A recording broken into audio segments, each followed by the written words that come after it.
L'aventure continue, on est ici à Bakou, on va parler éducation avec, regardez, l'université franco-azerbaïdjanaise.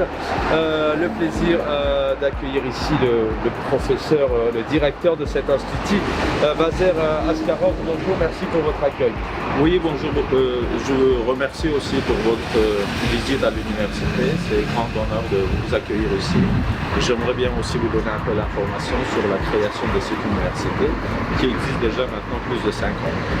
Alors on va y revenir parce qu'on va avoir la chance et le plaisir de proposer aux téléspectateurs d'RTV justement d'aller à la rencontre de cet institut, de cette université franco-azerbaïdjanaise. On va revenir bien évidemment sur l'éducation, les élèves, et puis on sait combien les relations franco-azerbaïdjanaises posent énormément de questions d'un point de vue diplomatique, éducatif, en termes de moyens.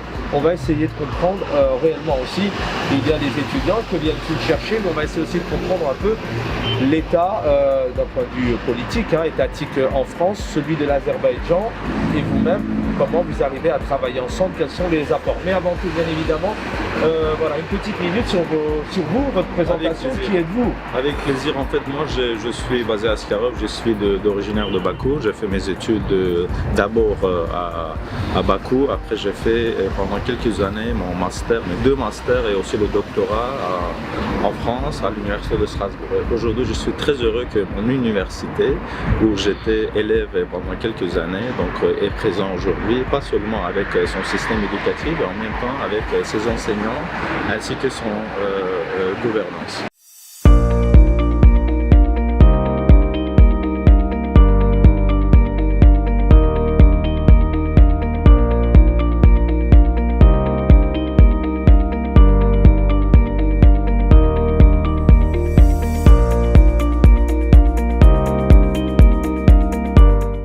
Nous y sommes à l'intérieur de cet établissement, dans ce hall d'accueil de l'université franco-azerbaïdjanaise, et toujours en compagnie du directeur général de cet établissement, Vaser Askarov. On va s'arrêter quelques petites minutes sur l'histoire, la genèse de ce bâtiment. Tout à l'heure, vous me disiez déjà en 1903, bien avant la première indépendance de 1918, cet établissement a vu le jour.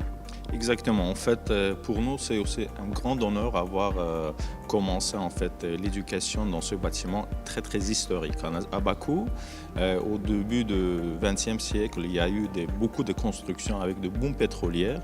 Donc ce bâtiment aussi, ça date vraiment fin du XVIIIe, début du XIXe siècle.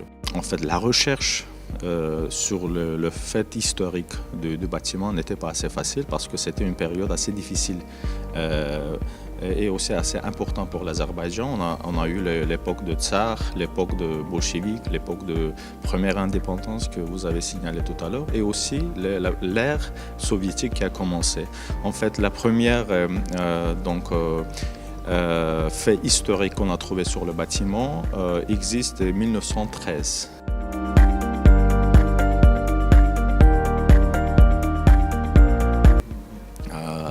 J'ai eu aussi l'occasion de participer. Et pendant ce jour-là, en fait, les 2 présidents sont entendus sur la création de l'UFAZ, l'Université franco-azerbaïdjanaise. Donc, la première initiative de 2 présidents était pendant ce jour-là de créer cette université unique entre la France et l'Azerbaïdjan. Donc, bien évidemment, pendant cette période, on a eu encore d'autres faits historiques.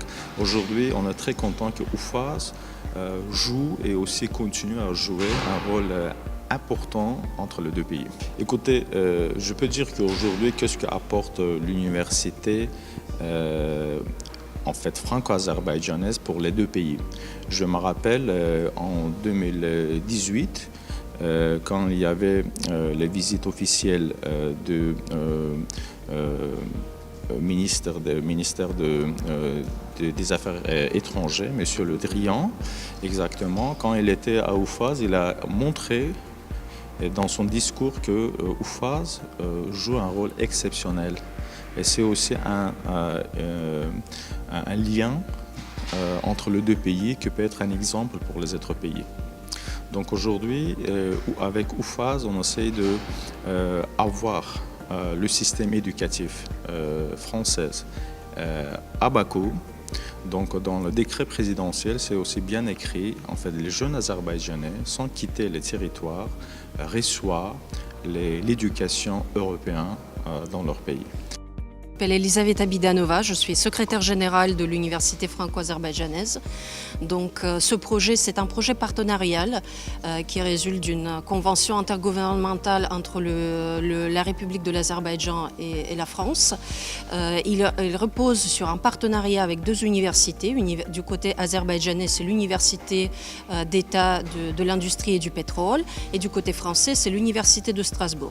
Donc ce projet, notre université, est un projet partenarial. Donc il est important ici sur place à Bakou, on a des représentants des deux parties. Donc je travaille en binôme de façon très étroite avec mon collègue azerbaïdjanais Vazé Asgarov et je représente la partie française dans ce projet. Donc ensemble on assure le pilotage opérationnel de ce projet et toutes les activités de notre université ici sur place à Bakou. Alors, vous me parlez justement d'un partenaire, vous parlez d'ailleurs d'énergie, notamment du pétrole et puis du gaz qui se met en place maintenant depuis quelques temps au niveau de l'Azerbaïdjan. Concrètement, ce partenariat, comment il se fige, comment il se symbolise concrètement sur le terrain, peut-être aussi bien en Azerbaïdjan mais aussi en France? On est très fiers de pouvoir donner à tous nos diplômés deux diplômes nationaux, donc un diplôme azerbaïdjanais de l'université que je viens de citer et un diplôme français d'État, donc de l'université de Strasbourg. Donc il s'agit des formations double diplômantes et je pense qu'à ce titre, l'ensemble de nos étudiants ont des conditions privilégiées puisqu'ils peuvent continuer leur carrière aussi bien ici en Azerbaïdjan qu'en France ou dans n'importe quel autre pays du monde. Nous sommes concrètement une université qui propose des formations délocalisées de l'université de Strasbourg. Donc tous nos étudiants ont des cartes étudiantes à la fois donc, de l'université du pétrole mais également de l'université de Strasbourg.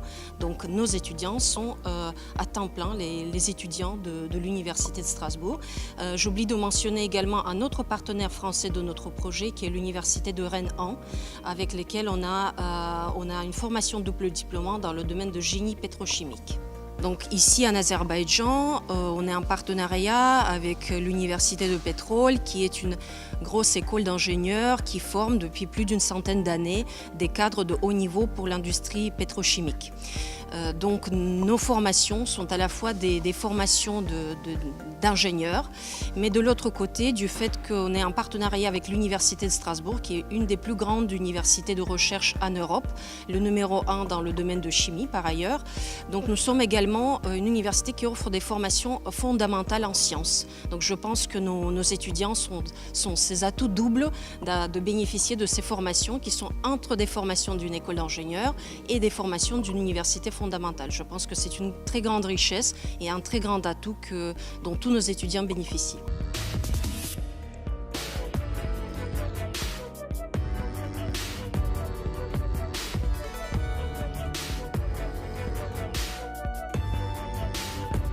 Il faut que je précise, en fait, tous les années, on ne peut qu'accepter 160 étudiants. Donc, ça fait, après le concours national, on organise encore le concours à l'intérieur, donc on accepte nos étudiants. Et pour chaque filière, on accepte 40 étudiants maximum. Sachant que ce sont plutôt les filières techniques. En fait, il y a l'apprentissage de la langue française qui est aussi présent. Donc nos étudiants, à part de 2 diplômes, ils reçoivent aussi 2 langues. Donc l'enseignement à l'université franco-azerbaïdjanaise, c'est en anglais, mais par contre, ils apprennent le français jusqu'au niveau de master. Donc à la fin, comme ma collègue a mentionné tout à l'heure, donc il reçoit nos étudiants, nos diplômés, 2 diplômes de 2 pays et en même temps ils savent parler 2 langues.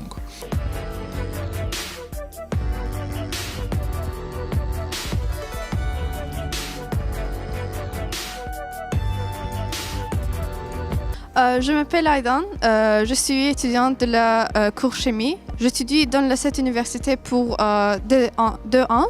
Sur l'université, je peux donner une bonne chance à tous parce que on étudie nouvelle langue ici et c'est magnifique. Je suis étudiant de première année ici en UFAS. Je prends un programme d'ingénierie de chimie. Oui, c'est ça. J'ai choisi UFAS parce que nous avons beaucoup d'opportunités pour travailler avec les professeurs étrangers. Nous avons une société parce que ici en UFAS, nous avons la recherche, les séminaires, les conférences scientifiques.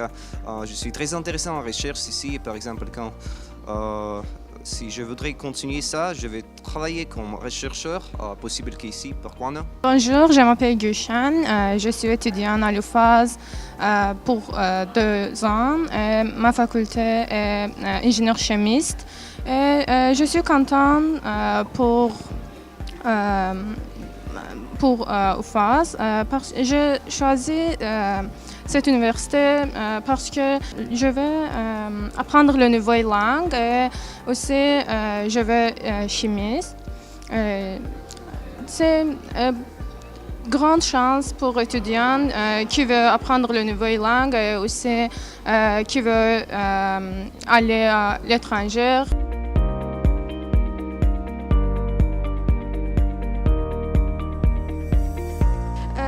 J'ai étudié 2e année à l'UFAS.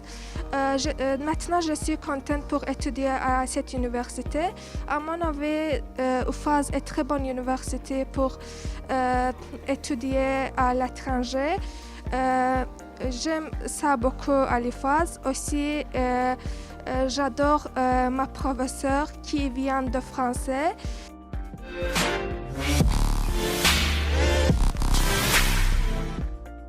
Continue avec la pédagogie. Latifa Nassibova, directrice des études. Présentez-vous d'abord en quelques mots. Je crois que vous êtes arrivée, vous êtes là depuis l'ouverture de cette université. Oui, Latifa Nassibova, je travaille ici depuis 2016, directrice des études. En effet, j'étais recrutée par la première personne qui a monté ce projet, au début la secrétaire générale, pour gérer tous les aspects, recrutement des profs, montage du projet, organisation, tout ce qui est les études, les emplois du temps. Maintenant, après 5 ans, 6 ans, on monte de 140 étudiants à peu près 640 étudiants. C'est notre 6e année. Ce projet, c'est vraiment un beau projet innovatif parce que toutes les études et tout ce que la science donne est aussi basé sur le côté pratique des laboratoires dont on prend des universités françaises. Et le but aussi était que les jeunes azerbaïdjanais apprennent la science tout en la pratiquant. On est maintenant au laboratoire qui est dédié à la première année licence. C'est un laboratoire basique, mais on a notre bâtiment avec de 2500 mètres carrés avec des laboratoires de génie chimique, de physique et de computer science. Ça dépend des spécialités.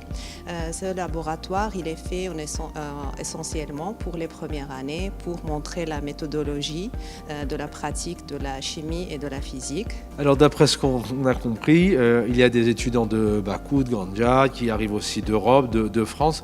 RTV est là pour ça. Comment faut-il avoir accès, que faut-il faire pour avoir accès à cette université? Si j'habite Rennes, Marseille, Toulouse peut-être, ou Londres, c'est possible. Quelles sont les conditions? Les conditions pour ce projet, en effet, il est fait pour les jeunes azerbaïdjanais, pour avoir un diplôme francophone, pour avoir un diplôme français sans quitter leur pays. Mais on accueille aussi des étudiants étrangers. Pour être admis à l'UFAS, il faut présenter ses documents, présenter son relevé de notes, ses résultats en anglais et après il passe un examen. Le comité de sélection, c'est les experts français, les experts scientifiques français qui choisissent, ils font l'examen, ils font l'interview et après l'étudiant il est admis pour être ici.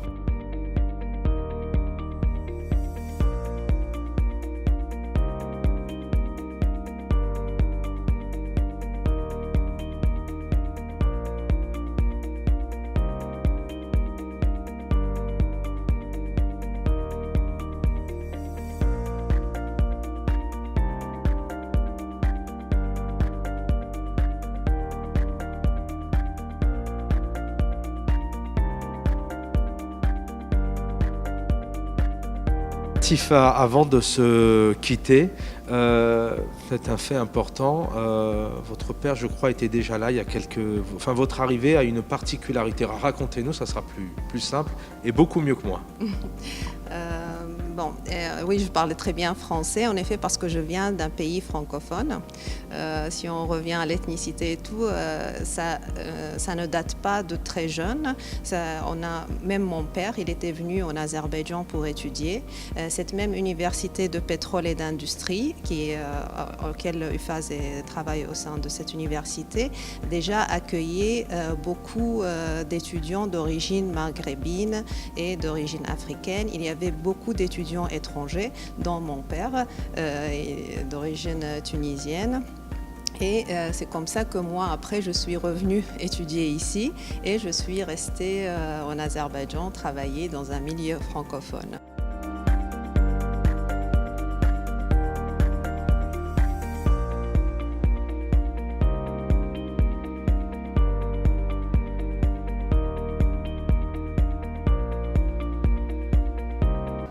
Ce fut un délicieux moment. On a parlé tout simplement de savoir-faire, de transmission avec toute cette équipe pédagogique et bien évidemment ces jeunes étudiants et étudiantes qui nous ont transmis un peu leur expérience, hein, de quoi il s'agit, qu'est-ce qu'ils apprennent, leurs perspectives, leurs rêves futurs, leurs voyages certainement en Europe ou dans n'importe quel pays dans le monde, essayer de transmettre ce qu'ils ont appris dans cette université franco-azerbaïdjanaise. Peut-être le mot de la fin, monsieur le directeur de cette université.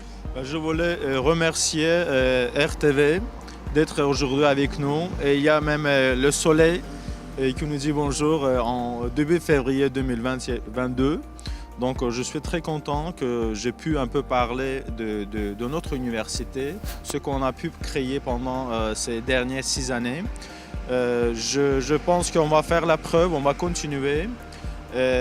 J'espère que d'ici bientôt, on aura des belles et aussi vraiment des bons candidats avec les 2 diplômes de la France et aussi de l'Azerbaïdjan. Merci pour votre visite et votre présence pour montrer la présence de UFAS, l'Université franco-azerbaïdjanaise existant à Bakou, qui crée le pont entre les 2 pays, la France et l'Azerbaïdjan. Merci beaucoup. Merci pour ce mot de la fin. On va terminer l'émission avec vous. Vous avez transmis de belles choses tout à l'heure. D'abord, vous avez parlé d'environnement, puis de suivi, notamment de ce projet de département d'insertion.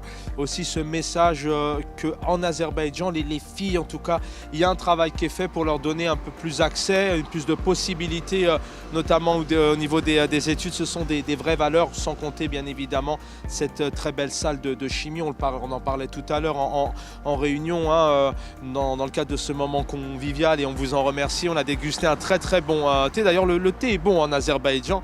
Si on nous regarde, on vous invite vraiment à venir visiter ce magnifique pays. Mais voilà, ce sont des valeurs que vous nous transmettiez tout à l'heure sur ces filles qui ont accès, et puis sur notamment cette très belle salle de chimie, puisqu'on sait très bien d'ailleurs dans certains pays d'Europe, il n'y a pas d'aussi belles infrastructures pour étudier. Voilà, on a vécu un très bon moment. Le mot de la fin pour vous, Madame la Secrétaire Générale. Je vous remercie et je me joins également à mon collègue, le directeur de l'UFAS, pour remercier l'RTV d'être venu nous rendre visite. Merci de nous avoir consacré cette émission que j'espère donnera une très belle image de non seulement notre université mais de ce pays qui est l'Azerbaïdjan, et j'espère que tous les téléspectateurs qui vont regarder cette émission auront bien envie de venir le découvrir. Je pense que l'Azerbaïdjan, c'est pas uniquement un très beau pays qui a plusieurs sites classés patrimoine mondial de l'UNESCO. C'est pas seulement un lieu culturel intéressant à visiter, mais c'est également un pays de la science. C'est un peu le mot de notre université. On est le lieu de science et de la francophonie dans cette université, et j'espère que beaucoup de vos téléspectateurs voudront venir nous découvrir. Merci beaucoup à vous. Merci à tous les deux. Voilà, c'est fini pour cette partie, cette immersion, puisqu'on Air Télévision a eu la chance de partir quelques jours, d'être convié ici en Azerbaïdjan et de vous faire vivre quelques endroits, quelques moments et quelques belles rencontres pleines d'humanisme et de valeurs. Bonne soirée à tous et à très vite.